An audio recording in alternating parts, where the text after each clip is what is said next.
who is an Aboriginal minister in WA. You said you lived in Derby up north. Did you see more Aboriginal connection up there than you have down here? I think for me, because that was my family, it was stronger there, because when I had to come to Perth, I had to make connections with Noongar people and other people that were living around Perth. So I knew my story up there, I knew my country, so it was stronger. You said you worked with youth.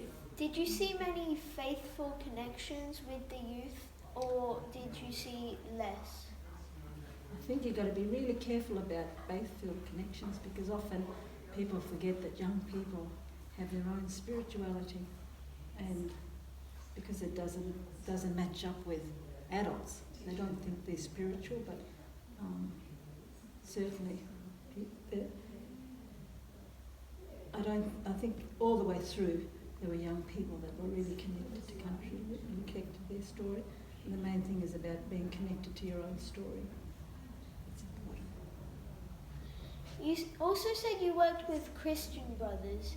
Can you give us a slight insight on who they were and what they worked in?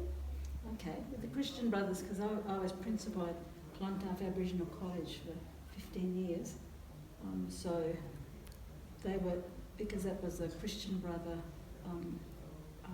orphanage boarding school, and it went through phases. So in 1986, like I was saying, when John Paul II was here, that's when Clontarf Aboriginal College started. So it was for young people that had refused school or they didn't fit into school, and they went there just to have another go, because at that time, if they finished at year 10, they couldn't do anything else until they were 18 years old, so there was a big gap.